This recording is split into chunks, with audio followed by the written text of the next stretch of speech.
Allah, Allah, Allah, Allah, Allah.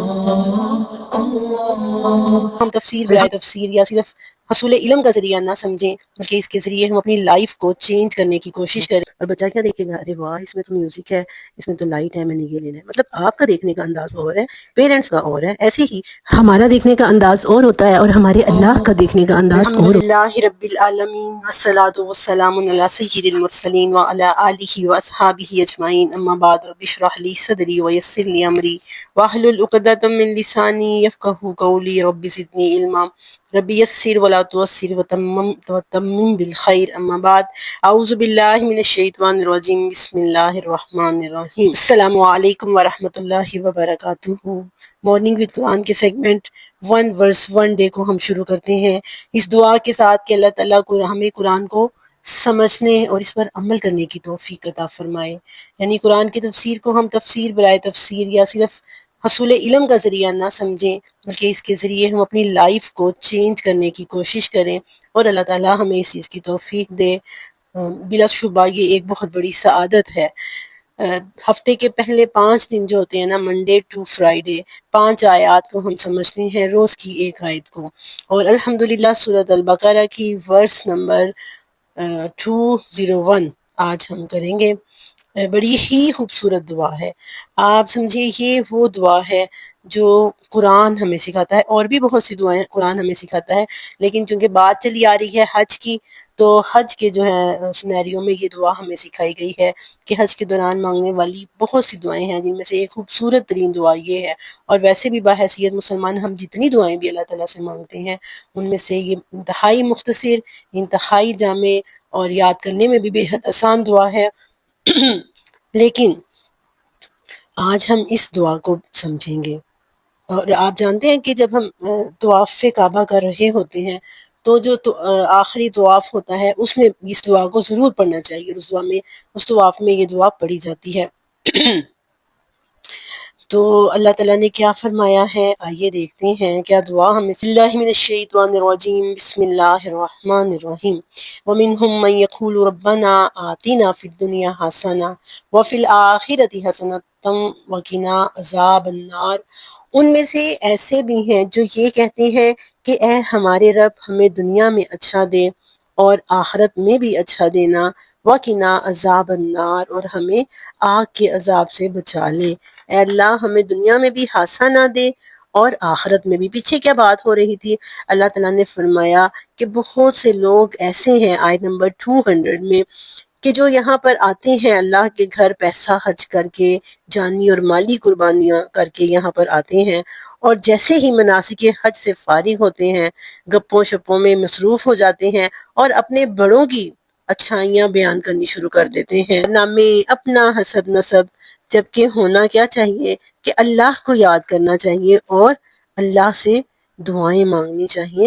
اور پھر اللہ نے فرمایا کہ بہت سے لوگ ہیں جن کی دعائیں صرف اس دنیا کے لیے ہوتی ہیں، کہ ہمیں کسی نہ کسی طرح یہ دنیا مل جانی چاہیے، ہماری دنیا اچھی ہو جانی چاہیے، حرام ذرائع سے ہو، حلال ذرائع سے ہو، کسی کی حق تلفی کر کے ہماری دنیا اچھی ہو رہی ہو، کسی کا حق کھا کر، کسی کے ساتھ زیادتی کر کے، کسی بھی طریقے سے، لیکن بس دنیا دنیا دنیا ہماری اچھی ہونی چاہیے، ہمارے پاس اچھا سٹیٹس ہونا چاہیے، ہمارے کپڑے سب سے اچھے ہونے چاہیے، ہمارے نیچے گاڑی سب سے اچھی ہونی چاہیے، ہمارا گھر سب سے اچھا ہونا چاہیے، اور ہمارے بچے سب سے مہنگے اسکولوں میں پڑھنے چاہیے، ہمارے ہاتھ میں سب سے مہنگا ترین سیل فون ہونا چاہیے۔ اور اگر یہ سب کچھ نہیں ہے تو گویا کہ ہم ناکام زندگی گزار رہے ہیں۔ اگر ہم سب سے اچھی اپنے بچوں کی، سب سے جو ہے وہ ترین، اگر ہم اپنے بچوں کی شادی نہیں کر سکے تو بھی ہم ناکام پیرنٹس ہیں، اور پھر ہماری دعائیں بھی اسی کے متعلق ہوتی ہیں۔ تو پھر ہوتا کیا ہے، اللہ تعالیٰ نے فرمایا کہ ان میں سے ایسے لوگ بھی ہیں جو کہتے ہیں کہ اے اللہ ہمیں دنیا میں دے دے، ہمیں دنیا میں بس دے دے۔ آیت نمبر 200 میں تو اللہ نے فرمایا دنیا میں ان کی دعائیں قبول ہو جاتی ہیں، دنیا ان کو مل جاتی ہے، لیکن لا خلاق لہم فی الآخرہ، آخرت میں ان کا کوئی حصہ نہیں رہتا۔ اب اللہ تعالیٰ نے آگے فرمایا کہ لیکن کچھ لوگ ایسے ہیں جو یہ کہتے ہیں اللہ ہمیں دنیا میں بھی دے اور آخرت میں بھی دے، صرف دے نہیں، بلکہ حسنہ دے۔ اب یہ حسنہ کیا ہے؟ صرف یہ نہیں کہا کہ دنیا اور آخرت دے دے، کہا اچھا، بہتر سے بہترین دے۔ اب دیکھیے کچھ لوگ ہوتے ہیں جو دعائیں مانگ رہے ہوتے ہیں، اچھی دعائیں مانگنے سے منع نہیں کیا، پچھلی آیت میں بھی یہ بات ہوئی ہے۔ دنیا کے لیے، اپنے لیے لگژریز، اپنے لیے اپنی ضروریات، یہ سب کچھ اللہ سے نہیں مانگنا تو کس سے مانگنا ہے؟ مانگیے، ضرور مانگیے، لیکن آخرت کی دعاؤں کا کوئی حصہ ہی نہ ہو۔ ایسے لوگ بھی دیکھے ہیں جو اللہ سے ہدایت اس وجہ سے نہیں مانگتے کہ اگر ہمیں ہدایت مل گئی تو پھر تو بڑی بوریت والی زندگی ہو جائے گی، پھر تو زندگی میں سے انجوائمنٹ ہی ختم ہو جائے گی، ہو ہمیں تو نقاب کرنا پڑ جائے گا، ہمیں تو داڑھی رکھنی پڑ جائے گی، اور ہمیں تو پھر بڑا نمازی پرہیزگار بننا پڑ جائے گا، کہیں ایسا نہ ہو۔ تو اسی لیے جو ہے وہ آخرت کی دعا ہی نہیں مانگتے، آخرت کی بہتری کی دعا مانگتے ہی نہیں ہے۔ اور حسنہ کیا ہے؟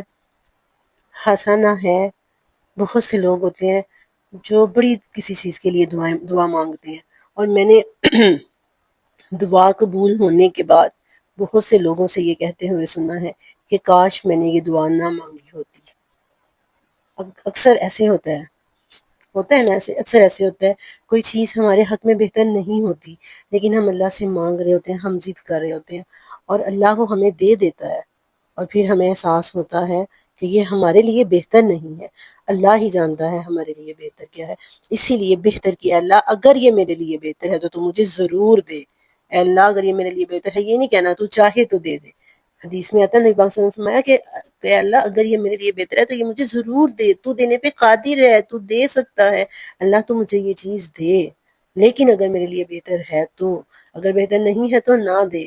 آپ دیکھیے ایک بچہ ہے، وہ آپ اس کو بازار لے کے گئے ہیں، آپ اس کے لیے جوتا خرید رہے ہیں، بچہ جو ہے نا وہ جب آپ اس کے لیے جوتا خریدیں گے وہ دیکھے گا، آپ دیکھ رہے ہیں اس کو ٹائٹ نہ ہو، اس کو تنگ نہ کرے، مطلب کمفرٹیبل شوز ہوں، اور بچہ کیا دیکھے گا؟ ارے واہ، اس میں تو میوزک ہے، اس میں تو لائٹ ہے، میں نے یہ لینا ہے۔ مطلب آپ کا دیکھنے کا انداز اور ہے، پیرنٹس کا اور ہے، ایسے ہی ہمارا دیکھنے کا انداز اور ہوتا ہے، ہمارے پیرنٹس کا اور ہوتا ہے۔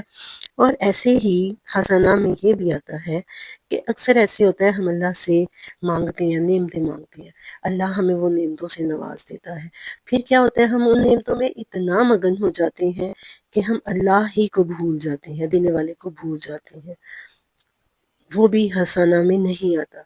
یہ بالکل ایسے ہی ہے، اور پھر اللہ تعالیٰ وہ نعمت چھین کے آپ کو اپنی یاد دلاتا ہے کہ میں ہوں، پھر ہم کہتے ہیں ہمارے اوپر غموں کی بارش ہو رہی ہے۔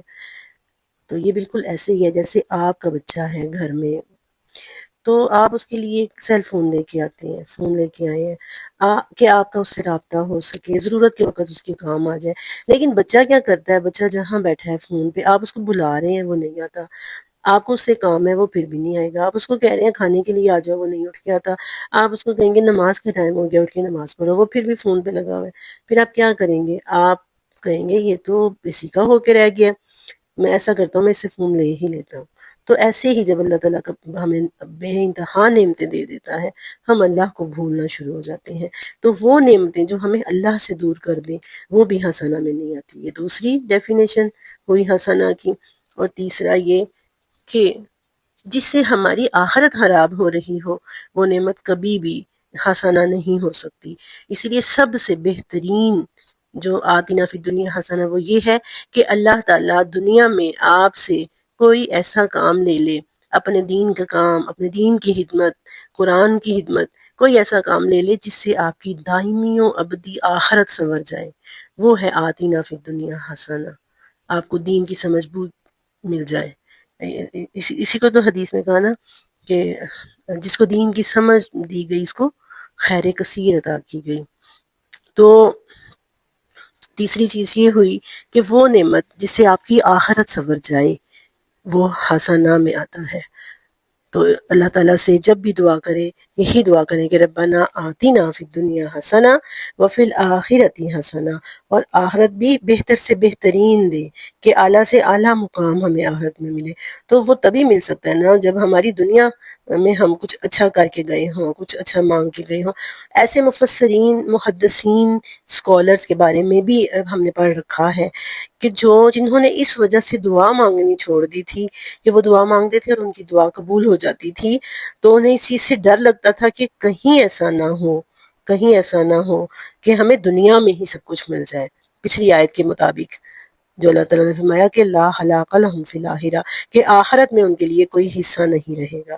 جو صرف دنیا چاہتے ہیں، جو صرف دنیا کے طالب ہوتے ہیں، دنیا میں اللہ سے دعائیں مانگنا، اچھی لائف کی، اچھے لائف سٹائل کی، پھر بچوں کے اچھے رشتوں کی، اور اچھے گھر کی، اچھے سٹیٹس کی، کوئی غلط نہیں ہے، جائز حدود کے اندر رہتے ہوئے۔ لیکن آپ کی دعاؤں میں، آپ کی کوششوں میں، اور آپ کی روزمرہ لائف میں، روٹین میں آخرت کی کوئی بات ہی نہ ہو، آخرت کی کوئی فکر ہی نہ ہو۔ اس کو تو کہتے ہیں کہ مرنا ہی بھولے ہوئے ہیں۔ جب ہم مرنا بھول جاتے ہیں، پھر ہم صرف، یہ نہیں ہوتا کہ پھر ہم صرف دنیا چاہ رہے ہوتے ہیں، جو کہ غلط نہیں ہے، لیکن اس دنیا کی چاہت کو پورا کرنے کے لیے جب غلط قسم کے ذرائع استعمال کیے جاتے ہیں، جب ہر غلط ذریعہ استعمال کیا جاتا ہے، حرام حلال کی تمیز ختم ہو جاتی ہے، کسی کی حق تلفی ہو رہی ہے ہو، بلکہ آج کل کہا جاتا ہے جو جتنا زیادہ فراڈیا ہوتا ہے، جو جتنے فراڈ دیتا ہے، جتنا جھوٹ بولتا ہے، جس کو جتنی اپنی زیادہ فکر ہوتی ہے، وہ اتنا ہی کامیاب ہے۔ اور جو اللہ سے ڈرتا ہے وہ بس اللہ سے ہی ڈرتے رہتے ہیں، دنیا میں وہ کچھ نہیں لے سکتے۔ مذاق اڑاتے ہیں لوگ، کہتے ہیں بھئی تسی کرو صبر، تانوں کچھ بھی نہیں ملنا، تاڑے واسطے کچھ بھی نہیں رہ جانا۔ جو خدا خوفی اور خدا ترسی کی زندگی گزارتے ہیں ان کے بارے میں یہ کہا جاتا ہے۔ وہ بات اپنی جگہ پہ ٹھیک ہے کہ اگر کسی کا حق لینا نہیں ہے تو اپنا حق بھی کسی کو مت لینے دو، لیکن ہوس پڑ جانا، کسی چیز میں لالچ کا بڑھ جانا، یہ چیزیں جو ہے نا، یہ پھر یہ ہمیں پھر ان لوگوں میں شامل کر دیتی ہیں جس کے بارے میں اللہ نے فرمایا کہ دنیا پھر ان کو مل جاتی ہے، وہ دنیا کے طالب ہوتے ہیں، دنیا ان کو مل جاتی ہے لیکن ملتی اتنی ہی ہے جتنی اللہ تعالیٰ نے مقدر میں لکھی ہے۔ جتنی وہ چاہ رہے ہوتے ہیں اتنی کبھی بھی نہیں ملی۔ وہ جو وقتی طور پہ انہوں نے کسی کے ساتھ زیادتی کی ہے، وہ اللہ تعالیٰ کسی نہ کسی طرح سے، وہ آج نہیں تو کل، وہ اللہ تعالیٰ کا وہ جو ہے وہ زیادتی ان کے آگے آ جائے گی۔ جو حق تلفی انہوں نے کسی کے ساتھ کی ہے وہ اللہ تعالیٰ چھین لے گا ان سے۔ انسان بھول جاتا ہے لیکن اللہ رب العزت نہیں بھولتے۔